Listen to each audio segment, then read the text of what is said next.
Welcome back, everyone. Our first guest today is a television writer and producer who's worked on popular shows like The Office and The Comeback. He also co-created Parks and Recreation, Brooklyn Nine-Nine, and created the comedy series The Good Place. So in his new book, How to Be Perfect, the correct answer to every moral question, he explains philosophical concepts with wit and insight so we can sound cool at parties and become better people. Please welcome Michael Schur to The Social. Hi, Michael. Hi, how are you? Thank you for having me. Well, we're very excited to talk to you about your book. But first of all, how did you go from being a comedy writer on some of our favorite shows to writing about philosophy and morality? Well, it was mostly thanks to The Good Place. That was when I had the idea for that show. I sort of thought, if I'm going to write this, I need to know at least a little bit about what the hell I'm talking about, right? So I did a bunch of reading, and I got in touch with a bunch of philosophy professors who helped me sort of untangle the theories and stuff. And then that show was on the air for 4 years and was really fun to do. And then at the end of it, I just sort of felt like I kind of wasn't done talking about it somehow. And so I think of this book as a sort of exit interview for myself of what did I learn? Can I explain it to other people? That sort of thing. And so it was just, I fell into it very naturally it was just something I was interested in. So I started reading about it. It's really nothing more complicated than that. I kind of want to unpack that, though. When I was watching The Good Place, I remember the trolley problem episode, and that's when I was like, okay, we're going to interesting places here when you're addressing, ethics and morality with a comedic twist. But that's using characters in this, setting, between the world and heaven and wherever. In this book, it's probably a little bit different. So can you talk about the writing and following that up in terms of putting all those thoughts into this book? Yeah, it's a lot easier to get these ideas across, I think, when you have Ted Danson and Kristen Bell and Jamila Jamil delivering dialogue that you've written. That's a much simpler task in a weird way, because people will pay attention to things that you say when charming and talented actors are reading them on TV.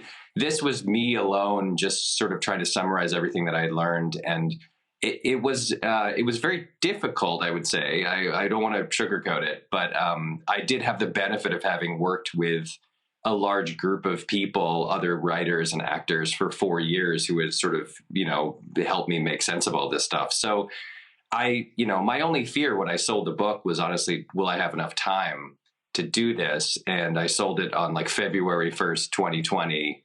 And then, I don't know if you've heard, but a pandemic swept across the globe and we were all trapped in our houses. And so I had a year of not being able to do anything but this, which made it a little bit easier to focus and concentrate. Oh, I should say so. Now, Michael, you've explored a lot of ethical questions, big ones, small ones. Let's address one of them that might be easy for you to answer and help me reach a verdict too. Should I lie and tell my friend I like her ugly sweater? So yes, the book is organized by questions. Each chapter is a question. And the first one is, should I punch my friend in the face for no reason? We start off easy, some simple ones.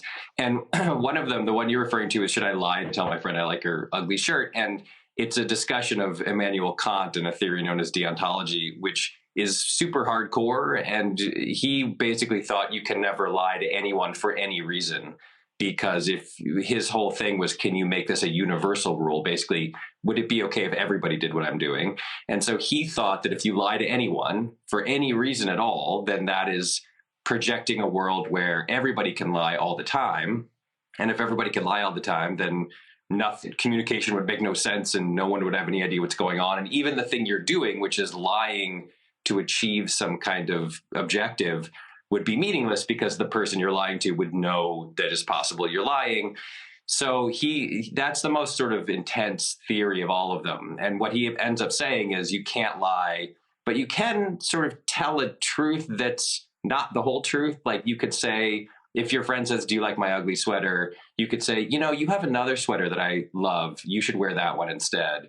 So you're not quite saying, yes, that's the ugliest sweater I've ever seen. You look terrible, but you're also not lying or to the person directly. So that's a lot of what philosophy is. It's figuring out what is allowable, what's not allowable, what's good, what's bad, and trying to kind of sometimes find little paths or almost loopholes through the system that you've designed. Okay, so you have also talked about whataboutism, which may be a little bit more tricky than a shirt problem. So tell us about whataboutism and why it's so common today. Well, whataboutism is basically it's incredibly common today, I think, and it's basically somebody catches you doing something that you shouldn't be doing. And you say, well, what about that bad thing that you did? Or what about this bad thing that somebody else did? Or what about this way worse thing that's happening over here? How can you care about this when that's so much worse? And that is a very frequent kind of escape hatch for people in the modern era, because they don't want to just say, yeah, you're right, I blew it, I'm sorry. And instead of saying, yeah, you're right, I blew it, I'm sorry, they find something that you did that's also kind of iffy. And they try to use that as like an example of why it's actually okay that they did what they did, because what they did isn't as bad as what you did or whatever. It's not a good argument, and you see it all the time. Like it's once you're sort of aware of whataboutism, you will see it everywhere in the world. Especially politicians are just they're so good at it. They do it all the time, and it's completely futile, because we're trying to have a debate over this thing X. And you're talking about thing Y that has nothing to do with thing X. So in general, it's a good idea to try to avoid that. I highly recommend not engaging in whataboutism. Now, moral exhaustion is another important term in this book. Could you explain what it is? Yes, thank you for bringing that up. Moral exhaustion is a term that I claim at least to have invented. And it's my attempt to create like a cool philosophical term that gets associated with me, and the way that all philosophers through history have certain things that, Aristotelian virtue ethics, or the categorical imperative of Immanuel Kant. So I'm gunning for like my own cool philosophy term.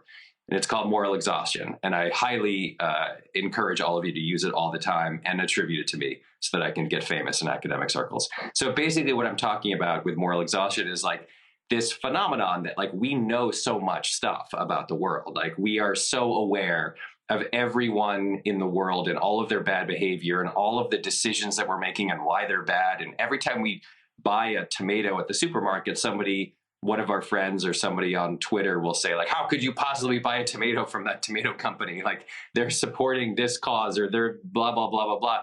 So it becomes exhausting, right? Because in the old days, meaning literally 20 years ago, you didn't know that every shirt you bought or every car that you drove or every movie you went to had something problematic about it. Now we do. And so the effect of that is that it can be really exhausting just to live in the world. And in the book, I sort of talk about like what effect this has on us, how we can occasionally let ourselves off the hook if we don't do everything totally perfectly, or if we accidentally give money to a charity that turns out to not be a great charity or whatever.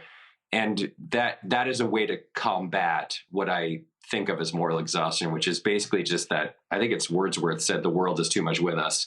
It's just like the world is everywhere. We're constantly aware of so much stuff that it can be really tiring just to drag yourself through the day. Michael, we've run out of time, but we could spend all day talking to you so that you could tell us what to do with our lives, what decisions to make, what to watch, who to talk to, what not to buy.